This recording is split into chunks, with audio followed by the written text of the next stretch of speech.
Arena u Puli, amfiteatar, najznamenitiji je spomenik iz doba Rimskog carstva, jedan od najsačuvanijih amfiteatara na svijetu, te najveći očuvani spomenik rimskog graditeljstva u Hrvatskoj. Izgrađena je kao poprište gladijatorskih borbi, te je mogla primiti do 23.000 gledatelja.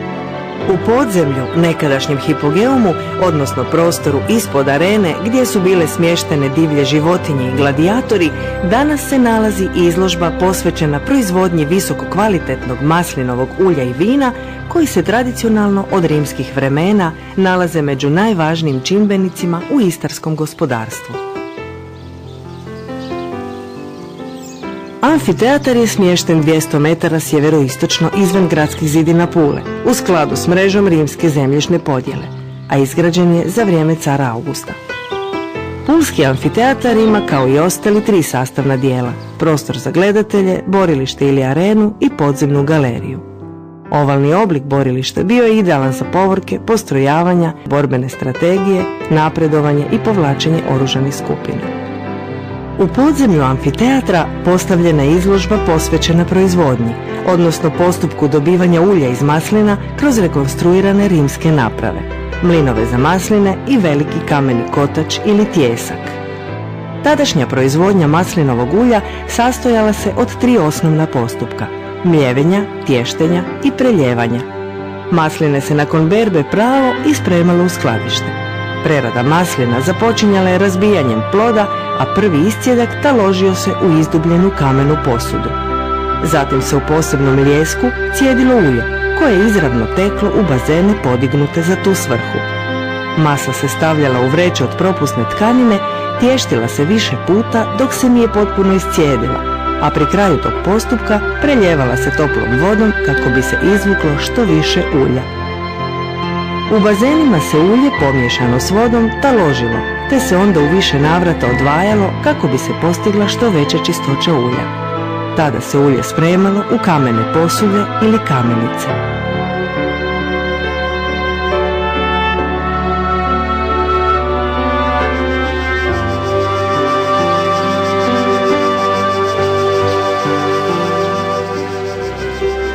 I danas, 2000 godina kasnije, princip prerade i dobivanja maslinovog ulja ostao je isti.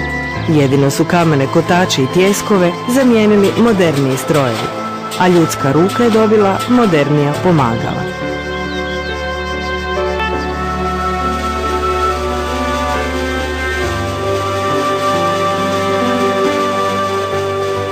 Nakon što je ulje dobiveno i procijeđeno, polako je spremno za upotrebu.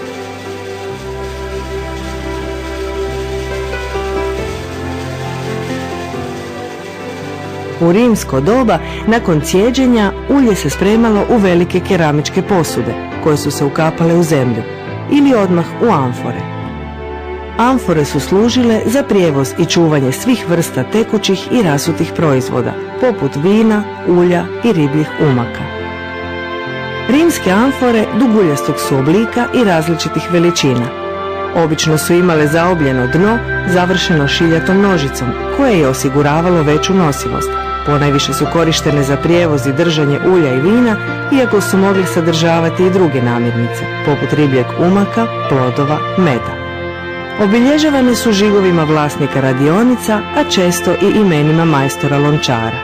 Potom su u potpalublje brodova slagane uspravno, na način da prilikom transporta podnesu i najveća mora.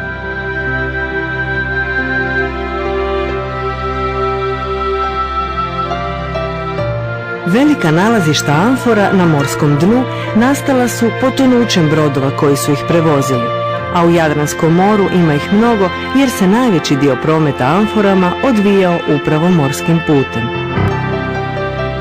Velika i sigurna luka Pule bila je značajna postaja u transportu robe Jadranom.